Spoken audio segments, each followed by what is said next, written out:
Hello बच्चे।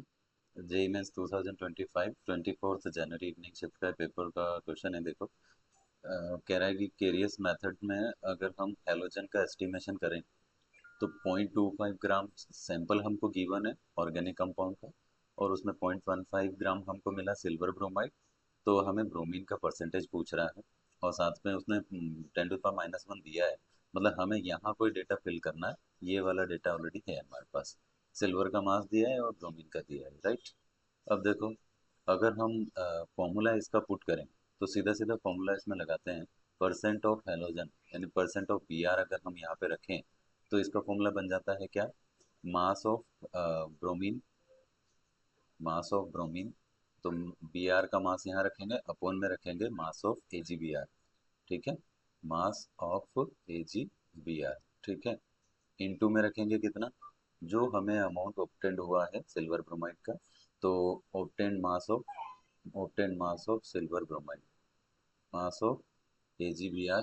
और ये वाला मैंने अलग से नहीं लिखा है, बट ये जो है ना ये ऑब्टेंड है, और ये कौन सा है? ये मोलर मास है, तो इसको मैं m से देख रहा हूँ यहाँ पे, मोलर मास। ठीक है। अच्छा, ऐसे ही अपॉन में रखेंगे मास ऑफ सैंपल। तो सैंपल का मास कितना गिवन है वो हम यहाँ रखेंगे, ऑर्गेनिक कंपाउंड के सैंपल की जो वो बात कर रहा है। और इस पूरे के इंटू में 100 भी रहेगा क्योंकि हम परसेंटेज में निकाल रहे हैं, राइट। अब चलते हैं, जो वैल्यू है हमारे पास पुट करो। Percent of B R is equal to, तो यहाँ आएगा mass of AG, mass of B R कितना होता है? 80 गिवन है क्वेश्चन में। और 80 प्लस 108 तो कितना हो गया? 188। और ये हो गया किसका mass? A G B R का। इनटू में कर देते हैं mass of A G B R. तो mass of A G B R जो ऑब्टेंड हुआ है, ऑब्टेंड कितना हुआ है? 0.15। और अपॉन में रखना है कितना? सैंपल हमको कितना गिवन है? 0.25 ग्राम। तो इनटू में करना पड़ेगा 100। अब देखो, ये पॉइंट से पॉइंट उड़ जाएगा तो 15/25, तो इसका आंसर कुछ आएगा पॉइंट सिक्स समथिंग। ठीक है। और इधर वाले का जो हम सॉल्व करते हैं 188 अपॉन 80/188, तो इसका आंसर आता है कुछ 0.425 समथिंग। ठीक है, इंटू में 100 तो है ही सही।